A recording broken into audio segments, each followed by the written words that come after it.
Looking at our chapter P review for calculus, number 1 says, show that y equals x over x squared is symmetric with respect to the origin. So here's my equation right here. I've got x over x squared plus 1. If I want to show that it is symmetric with respect to the origin, to do it algebraically, what I need to do is I need to go ahead and substitute in negative x, negative y, in place of all my x's and y's, and then solve it and see if I still get the original equation. So that's what I'm going to do. I'm going to go ahead and substitute this in. So this y becomes negative y. This x right here becomes negative x, and this other x becomes negative x. Now that I've done that, I'm going to go ahead and simplify it. So simplifying this down, the first thing that I simplify is my negative x, my squared, and that gives me a positive x squared because negative x times negative x is positive x squared. And I still have my negative x and my negative y here. I'm going to go ahead and multiply both sides by negative 1. And when I do that, multiplying both sides by negative 1, so what I do to one side of the equation, do to the other. That's going to change this y to positive y, and that's going to change this x to positive x.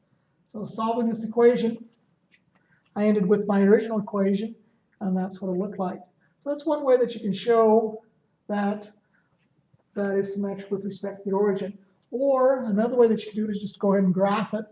If you can't remember what that graph looks like, you just take your calculator. And when I take my calculator, I'm just going to go ahead and type into my calculator that equation.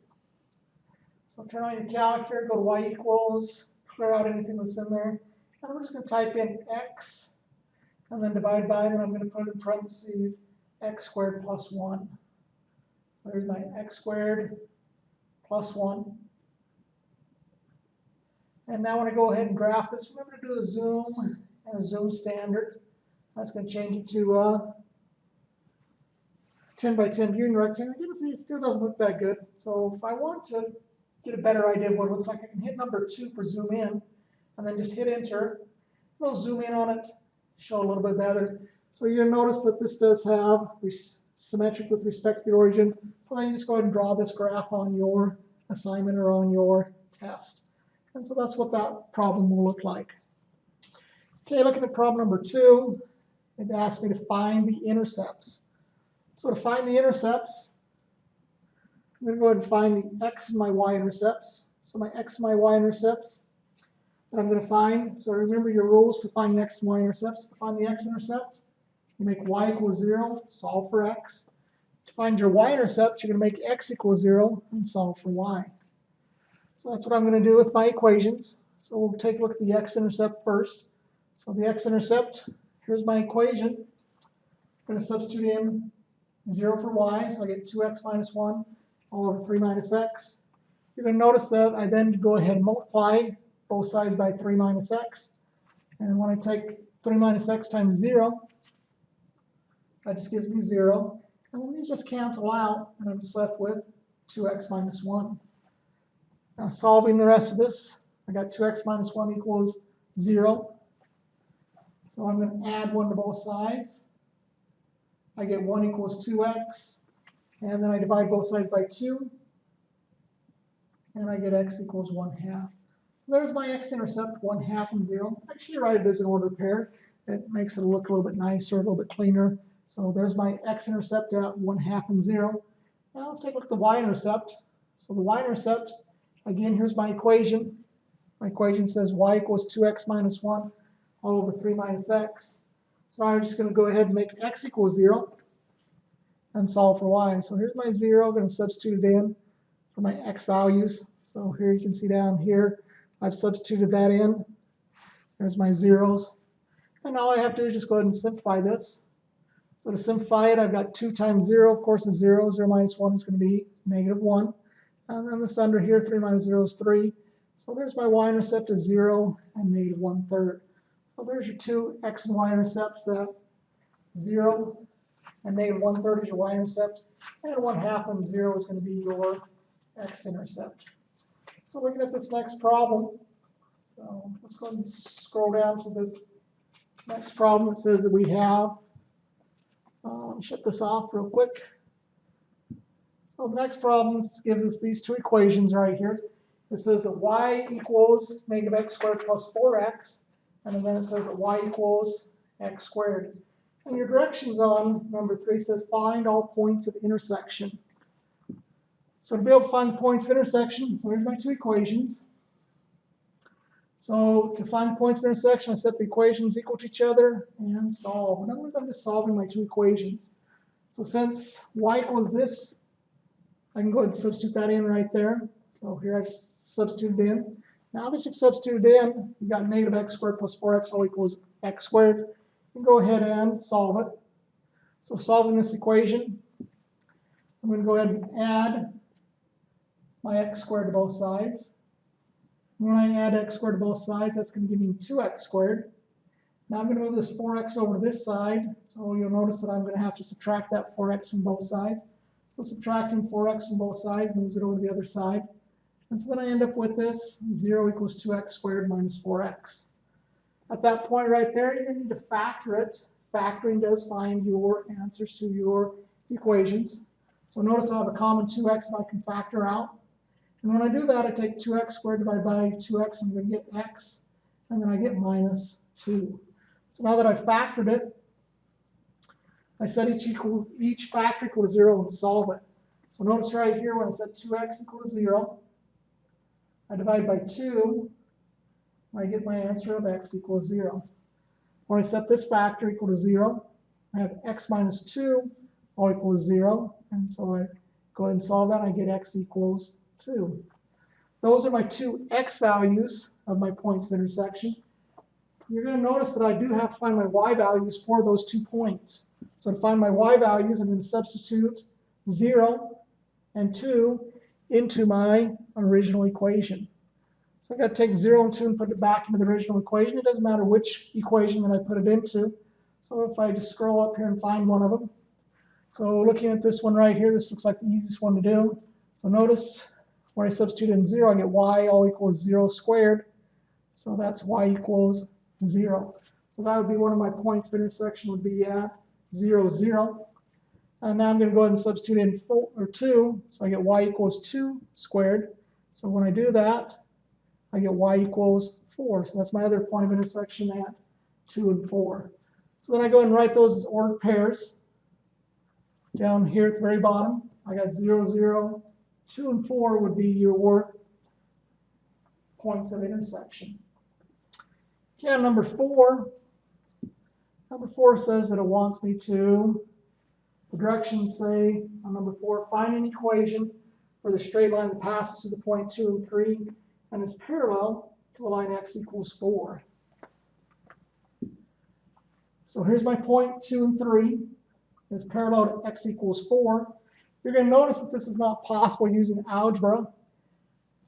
You're going to use geometry by drawing it out. So notice what this is actually showing us. And here's what it looks like when I draw it out. So I go to my point 2 and 3 right here on my graph. Here's my point 2 and 3. Here's my line x equals 4. So now to draw a line that is parallel to that goes to the point 2 and 3, that would be right there. So now to write that equation, you're going to notice that equation, when I write it out, is just that vertical line equation of that x value. So that comes out to be x equals 2. And that is the line that is parallel to that right there. And you find that by drawing it out. On number 5, the directions say on number 5, find an equation in general form for the straight line that passes through the point -1 and 4 and is perpendicular to the line 2x plus 3y all equals 6. So it wants me to go ahead and write and find an equation.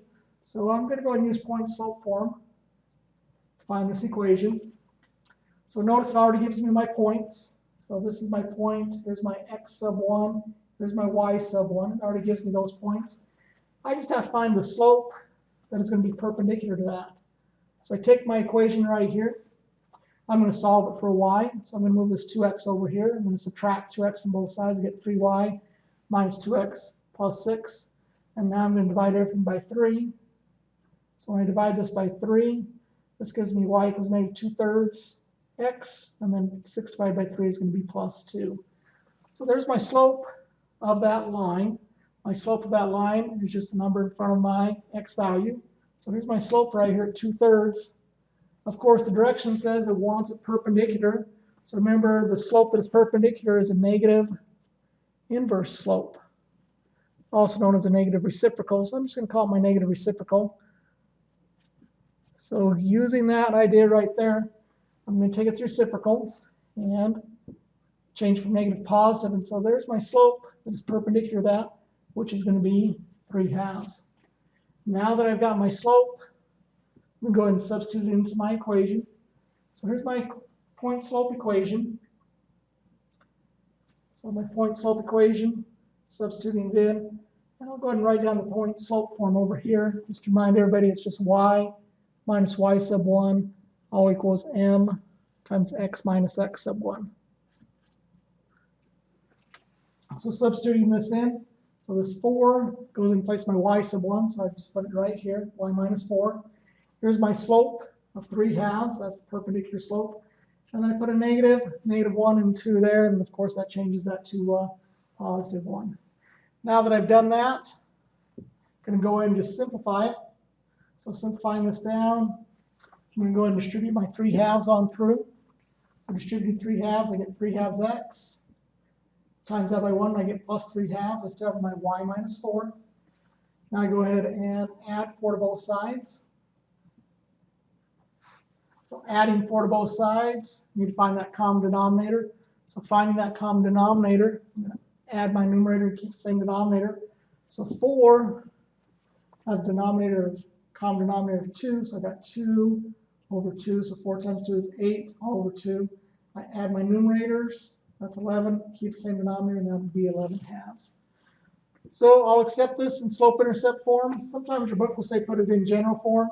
If you want to put this in general form, you just get rid of your fraction by multiplying everything by the denominator. So notice I multiply everything by 2. That's my common denominator. So I got 2y multiplied by this, and the 2's just cross on. I'm just left with 3x. Multiplied by here, 2's cross on. I'm left with plus 11.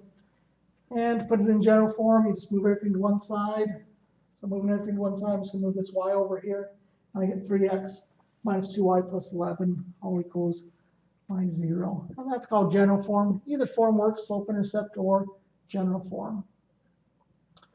On number 6, it said if f of x equals 3 minus x squared, find f of 3. So that's A. And then B says find f of -1. So here's my f of 3 right here. So find f of 3, find f of -1. Then on C it says find an f of 2 plus h, and I'll scroll that down in just a minute. So remember, here's my equation. I'm going to substitute in 3. So that's going to be f of 3 equals 3 minus 3 squared. And 3 minus 3 squared, so that's going to be 3 squared is 9. So f of 3 equals 3 minus 9. That's going to give me an answer. 3 minus 9 is -6. Now substituting in -1. So looking at this next problem, so this is B. So this was A. And this is B. So substituting in -1. So that's going to be 3 minus, and notice that -1 is all being squared. So when I square -1, negative times negative is positive. That leaves me with 3 minus 1. So my answer to f of -1 is going to be.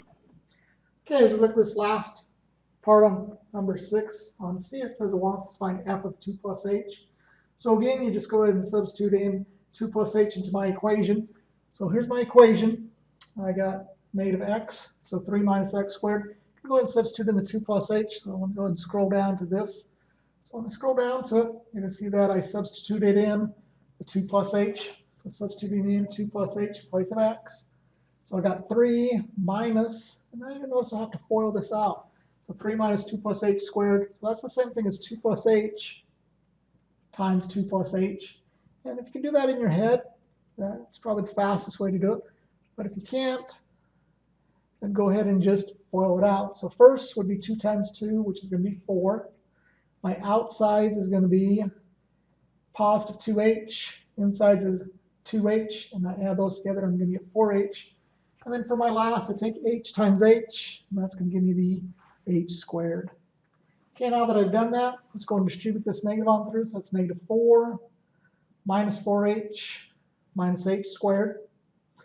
Now we just need to go and combine our like terms, and then we'll be done.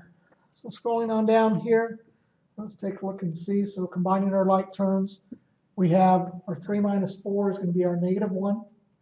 And we still have our negative 4h, and then we still have minus h squared. So that will be our answer. On number 7, it says we have our equation g of x equals x squared plus 3x minus 1. It says find g of x plus h minus g of x all over h. So the first thing I want to do is I'm going to go ahead and substitute in, and let me change the color on this. Might show up a little bit better if it's just blue. So the first thing I want to do is go ahead and substitute in this x plus h into my equation. So substituting x plus h in my equation, I'm going to end up with x plus h squared plus 3 times x plus h minus 1. So my first step, substituting the x plus h. Now it says I'm going to subtract my g of x. Well, here's my g of x equation. So here I substituted in place of g of x. And so I substitute in that equation minus, and notice I put it in parentheses to remind myself that I need to distribute that negative on through, so it applies to the x squared, the 3x, and the minus 1. And then I'm still all over h.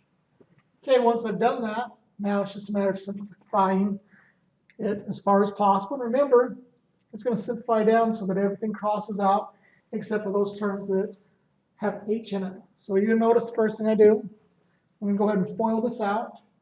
So first outside, inside, last. So when I do first outside, inside, last, what's my first? That'd be x squared. My outsides, insides is xh and xh, so that's going to be the 2xh. And my last is going to be plus the h squared. Go ahead and distribute your 3 on through. So distributing the 3 on through, you get 3x plus 3h. And then you still have your minus 1. Okay, now I'm going to distribute the negative on through. So that gives me negative x squared minus 3x. And negative times negative makes that a positive. And I'm still all over h. So now everything's going to cross out except for those terms that don't have an h by it. So you can notice this term right here, the x squared, crosses out with the x squared. There's no h term there. 2xh doesn't cross off with anything. I've still got my plus h squared. Now 3x is going to cross out with this negative 3x, so it's gone. 3h has an h term in it, doesn't cross out. So negative 1, positive 1 crosses out. And now I'm just left with this expression. I've got 2xh plus h squared plus 3h, and that's still all over h, which means I've still got one last step. I can divide every single term by h. So when I do that, dividing every single term by h, I divide this term by h, this term by h, this term by h, and this term by h. When I do that, the h's cross out. I'm left with 2x. When I cross this out, I'm just left with an h. And then the h's cross out, I'm left with 3. And of course, that crosses out with my denominator, and it's gone. And so my answer comes out to be 2x plus h plus 3. On this next problem, number 8, they give us 2 equations on number 8. It says that f of x is equal to 1 over the square root of x. It says g of x equals x squared minus 5. It wants me to find g of f of x. So to find g of f of x, just a reminder, this is your composite function. So we're putting an equation inside of an equation. So you always read those from the inner going to the outer. And so we're going to take our equation f, and we're going to put it into our equation g. So here's my equation f. I'm going to put it into my equation g. So when I do that, I end up with 1 all over the square root of x squared minus 5. Now that I've done that, it's just a matter of simplifying it. So to simplify this down, I go ahead and take 1 and square it. I'm going to get 1. The square root of x squared is just x. And then I still have my minus 5. Now that I've simplified it, here's my answer, 1 over x minus 5. On this next problem, on number 9, it says it wants me to find the domain. Well, we know that our equation says f of x equals 1 over x squared minus 2x minus 2. we know that whenever we're dealing with algebra, our denominator cannot equal 0 in the denominator. So we're going to factor to find when the denominator equals 0. And if it's not factorable, then we have to use our quadratic formula. So you'll notice down here, scroll down here, you either factor it or use the quadratic formula. So factor to find when the denominator equals 0 or use the quadratic formula.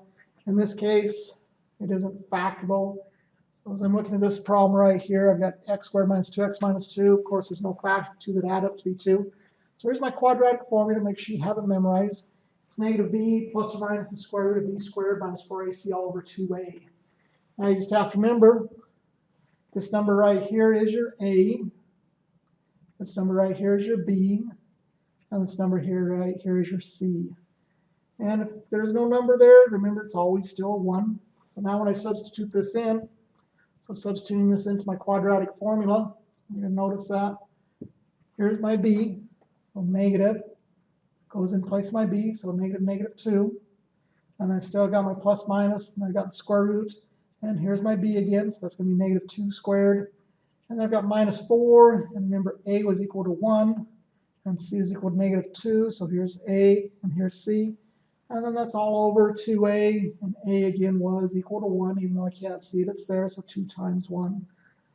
Okay, now that I've substituted in, I've got a negative 2 plus or minus the square root of negative 2 squared minus 4 times 1 times negative 2, all over 2 times 1. Now we just need to simplify that down. Simplifying it down, negative makes this a positive 2. So I take negative 2 and square it, I'm going to get 4. Then negative 4 times 1 times negative 2, that's going to give me a positive 8. And I'm still, 2 times 1 is all over 2. Continuing my simplification, I'm going to take 4 plus 8, and I get 12. So now I've got 2 plus or minus the square root of 12 all over 2. So now to simplify this down, remember the square root of 12 is the square root of 4 times the square root of 3. And the square root of 4 is 2. And I still have my square root of 3 there. And here's my 2. And then my denominator I still have my 2. So let me scroll this up here just a little bit. Okay, now in all 3 terms I have a 2. And you can only do this if it's all in all 3 terms. If it isn't, then you gotta leave it the same. So dividing everything by 2, 2 divided by 2 is 1. These 2's cross out, I'm left with the square root of 3, and then that's all over 1. So my answer is going to be 1 plus or minus the square root of 3. But remember, that is when the domain equals 0, so that means that all other numbers work. So here's my answer. It would be all real numbers except x not equal those 2 numbers right there. 1 plus or minus the square root of 3. On number 10, just wants to sketch the graph of y equals x cubed minus 1. So if you remember correctly, your basic graphs, an x cubed graph looks like this. We memorized their basic graphs last year. Make sure you know them again this year. We're going to use them a lot. So there's our basic graph of x cubed. So now minus 1 is just going to shift it down 1. And so if you want to look at it this way, the answer to this would be 0. This is already in answer form, so that's negative 1. And that's why I end up at 0, negative 1, and my graph looks the same. Please excuse the interruption. Okay, on this next problem, on number 11, number 11 says we have this equation, 4x minus 2y plus 8, all equals 0. And the directions say just sketch the graph of the equation. So remember, the fastest way to sketch a graph, if it is in general form, which means that the x and the y and the number are all on the same side, is to use my x and y intercepts. Well, my x and y intercepts are the following.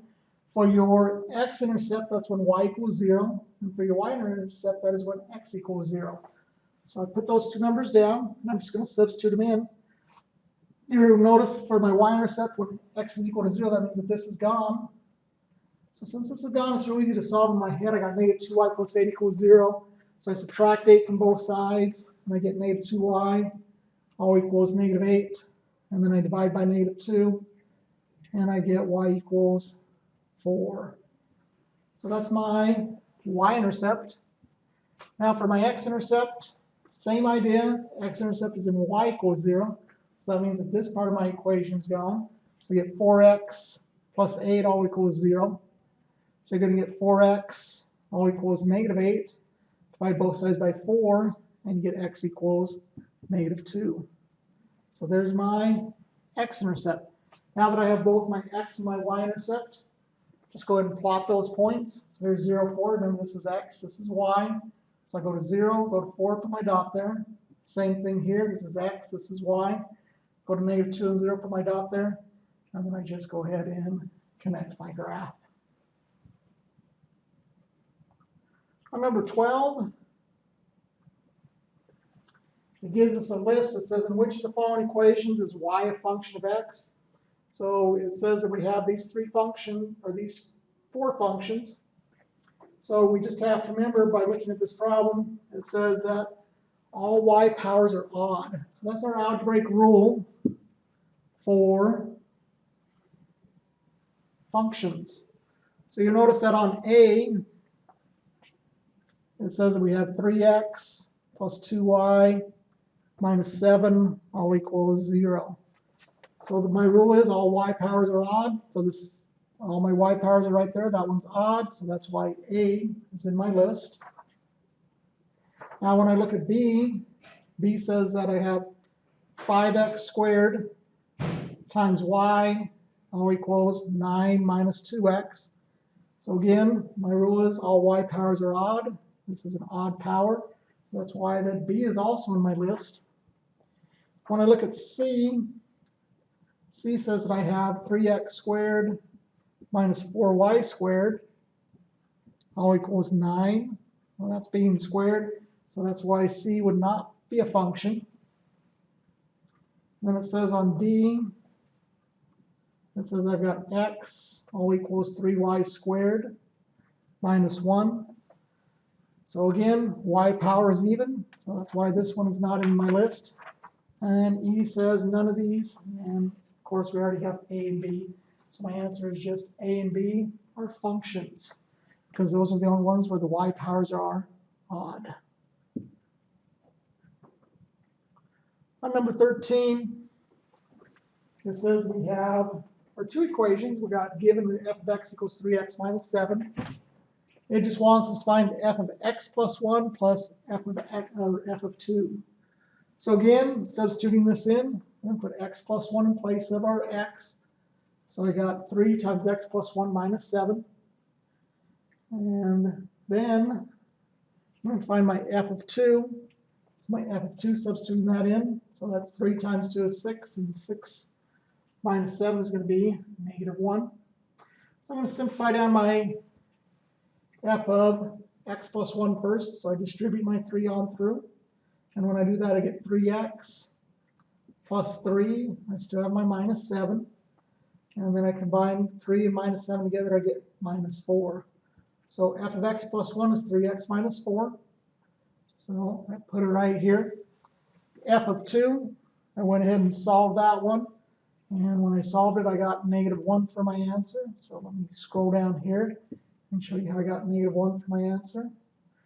F of 2, substitute in the 2, you get 3 times 2 minus 7. You get 6 minus 7, which is going to be negative 1.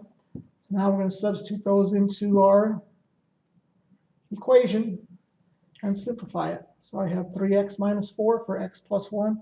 F of 2 was negative 1. I combine those together, negative 4, negative 1 is going to give me that negative 5.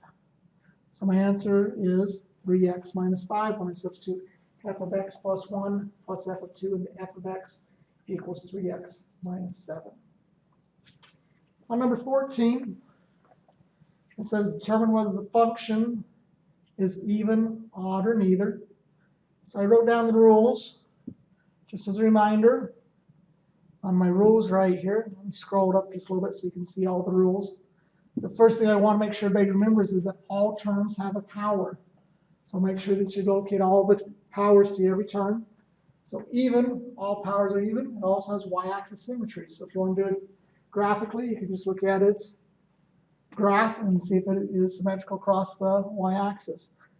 Now, if you're looking at an odd function, all powers are odd, and it has origin symmetry. So those are the rules that we're looking at. So when I scroll down here, I notice that this is odd right here. This is odd.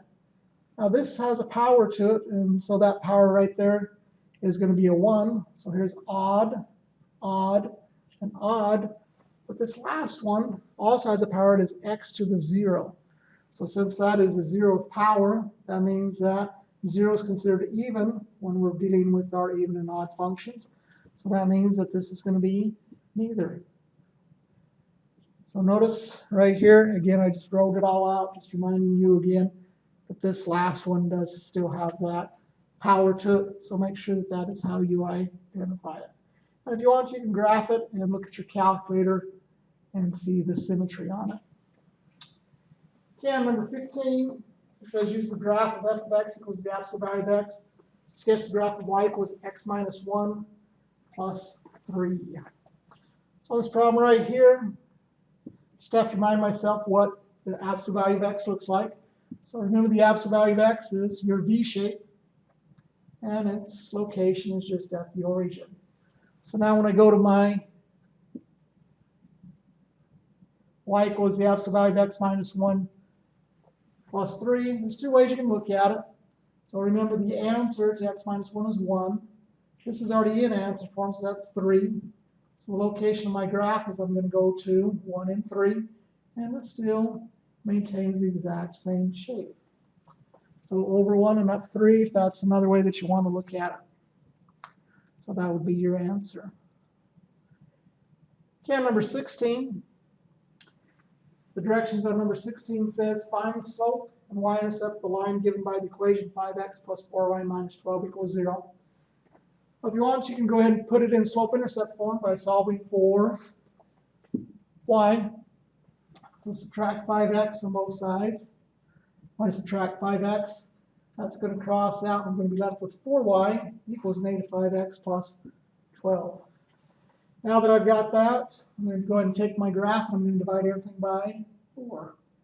So dividing everything by 4, this puts it into slope-intercept form. So slope-intercept form, when I divide by 4, that gives me negative 5/4. And of course, 12 divided by 4 is going to be 3. So now as a reminder, when it is in that form of y equals mx plus b, here, this is your slope and this is your y-intercept. So right here would be your slope, negative 5/4. Here's your y-intercept. I just wrote as an ordered pair of 0 and 3.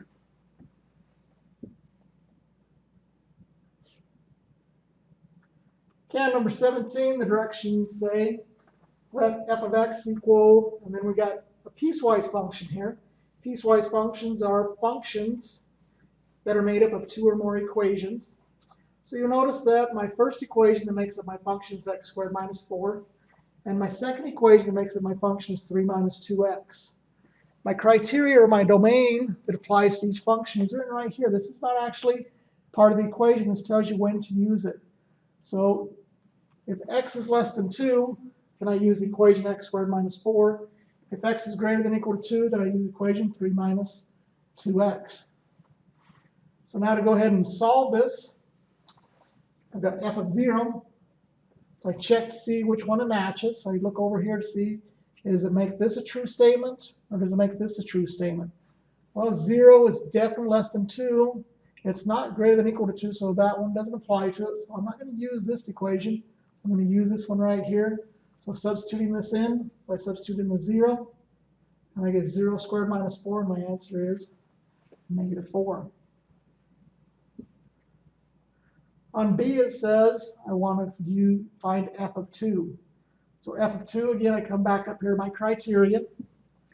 So f of 2, I check this side over here. So I say, okay, is 2 less than 2? Well, that's not true, is it? I don't use this equation. So I've got 2 is greater than or equal to 2, so I'm going to use this equation right here.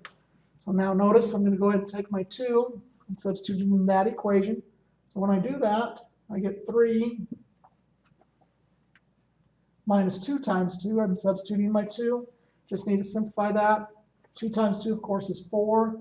And 3 minus 4 is going to give me that answer of -1.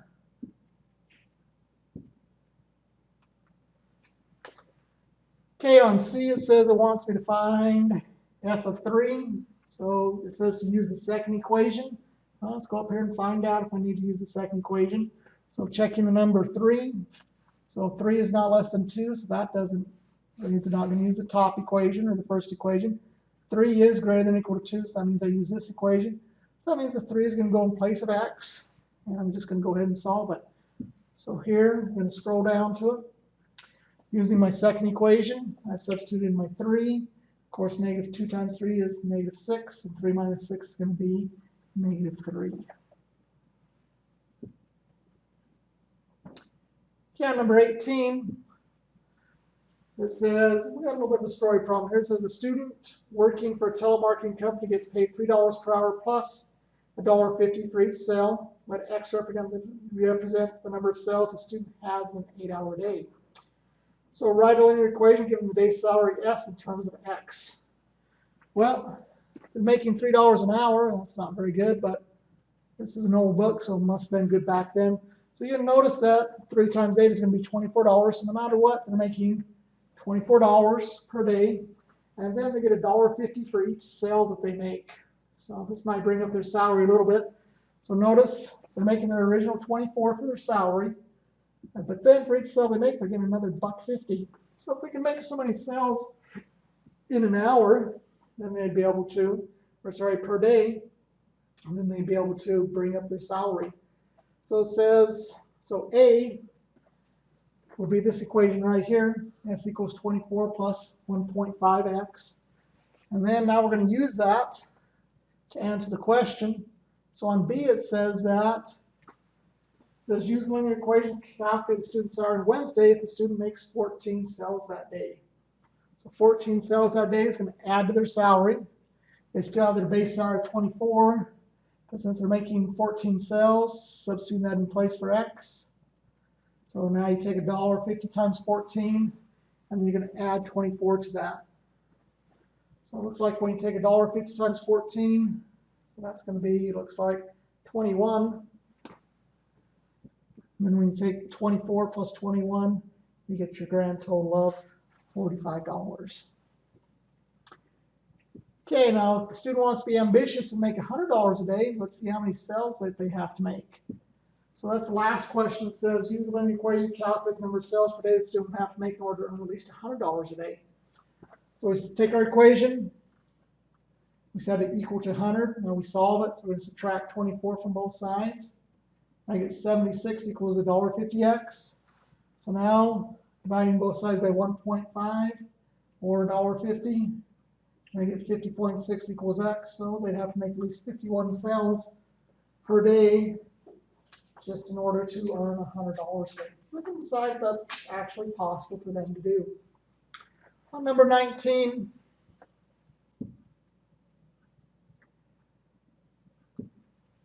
working with our trig now. So on number 19, it says that we have -45 degrees for A, and for B it says we have 330 degrees. It says express the angle in radian measure.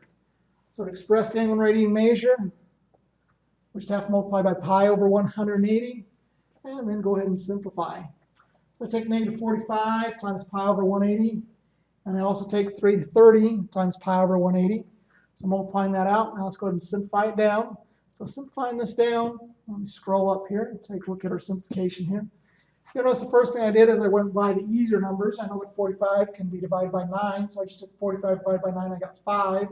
180 divided by 9 is 20. Of course, that isn't simplified all the way because there's still a 5 that can come out of both the 5 and the 20. So same thing here. I just found my number that I could reduce real easy, so I divided everything by 10. So that gives me 330 divided by 10 is 33. 180 divided by 10 is going to be 18. Now, of course, those still aren't simplified, so I got to go one step further. So dividing this one by 5, -5 divided by 5 is going to be just 1 pi. And then 20 divided by 5 is going to be 4, so I get -pi over 4. So I divide this one by 3, so 33 divided by 3 is going to give me that 11 pi. 18 divided by 3 is going to give me the 6. So now I've converted it to radian measure. Okay, on this next one, on number 20, it says that it wants me to solve this equation for theta. And I know the 0, and it gives me the criteria of 0 is less than theta, which is less than 2 pi. So here's cosine squared of theta minus cosine of theta. First thing I want to do is factor it. So notice there is a common cosine in both sides. So I factor out the cosine, and I end up with the cosine of theta. If you are in this building, you need to come to the office immediately. Harrison Vandercoy, the swing bus is leaving you. Go Bulldogs. Okay, sounds like an announcement just got over with, but okay, we got the cosine squared of theta minus cosine of theta equals 0. You're going to factor that. So we take out the cosine of theta, and when we take out the cosine of theta, so cosine squared of theta divided by cosine of theta gives me cosine of theta, minus cosine of theta divided by cosine of theta is minus 1. So now that I've factored it, I need to go ahead and set each factor equal to 0 and solve them. So that's my next step. So on my next step here, setting each factor equal to 0 and solving, I've got the cosine of theta equals 0 and the cosine of theta minus 1 equals 0. I'll solve this one first. So get rid of a cosine, I take the arc of both sides. So the arc is going to cross this out, so I take the arc of both sides, arc cosine. The arc cosines cross out. I'm left with theta, arc cosine of 0. So remember, this is asking you what angle has an x-coordinate of 0. So as I think of my chart, I think of the angle that gives me cosine of 0. I know that cosine is your x-coordinate, and the x-coordinate pi over 2 and 3 pi over 2 would give you that answer. So remember, whenever you're finding angles, you always have to count for 2 answers, because it could be 2 possible answers when you're dealing with your arcs. Okay, I've got cosine of theta minus 1 equals 0. Add 1 both sides, get cosine of theta equals 1. I take the arc cosine on both sides, so I get the arc cosine of 1. So again, you got to consider 2 possible answers here. So notice this is asking what angle has an x-coordinate of 1. Well, at 0, that would have an x-coordinate at 1. But the other answer would be a negative 1, so I just have one answer for that. So I have these 3 answers. I've got pi over 2, 3 pi over 2, and 0. So that would be my answer to this problem right here. And notice it restricted it. So since it restricted it, that's why I don't have to write the plus 2 pi n after it. So notice the directions restricted it to just one rotation. Now, if it doesn't give you this, you have to write the plus 2 pi n after every answer. So this just restricted it between one rotation. So that's why I don't write the plus 2 pi n. Again, 21, it says express the angle in degrees. So my angle in degrees, I'm going to change pi to 180 and simplify, because that's what pi is equal to. Pi is 180. So here's pi. I'm going to change it to 180, and I'm going to simplify it down. So you'll notice that when I do that,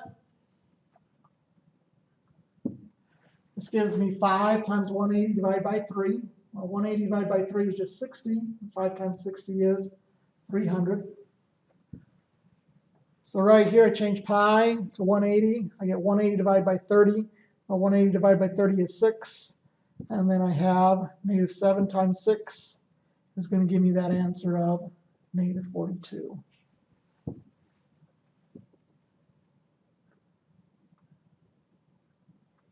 Okay, number 22, still working with our trig. It says it wants me to determine all 6 trigonometric functions for theta at the point 3 and negative 4. Well, all 6 trigonometric functions, you have your SOHCAHTOA, and then you also have the other things that are equals. So you got to remember that sine of theta, it's your y coordinate all over r, so it's y over r. Cosine of theta is x over r, so the x coordinate all over its radius. Tangent of theta is y over x. Cosecant of theta is r over y, so it's the reciprocal.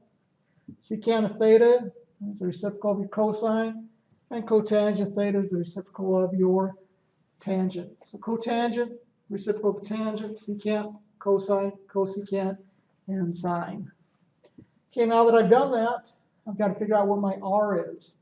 So to find the r, I use my Pythagorean theorem to find the r.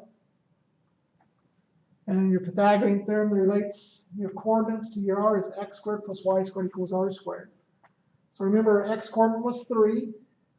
Our y coordinate is negative 4. I substitute that in. 3 squared is 9. Negative 4 squared is 16. 9 plus 16 is 25. Take the square root of both sides, and we get r equals 5. So now that I've done that, now it's actually just a matter of substituting in each one of those numbers. So here's r is 5, and if you remember correctly, my coordinates that I had that were given to me was 3 and negative 4. So I'll just write them right here. So this is our x and this is our y, and we just found out that r was equal to 5. It's just a matter of substitution now that I figured out what r is. So here's my y, here's my r, so that's negative 4/5. Now here's my x, here's my r, so that's 3/5. And then here's my y, which is negative 4, over my x, which is 3. Now to do the reciprocals, all you have to do is just flip it. So a reciprocal, negative 4/5 is negative 5/4. Reciprocal of 3/5 becomes 5/3. And the reciprocal of negative 4/3, negative 3/4. And that would be all of your trig functions of sine, cosine, tangent, cosecant, secant, and cotangent. Looking at this next problem, on number 23, it says it wants me to graph y equals 3 sine of 3x. So if you remember, this number right here is your amplitude. That's how high and how low your sine wave is going to go. Now this means that we're going 3 times as fast, so that means we have to divide each of our main points by 3.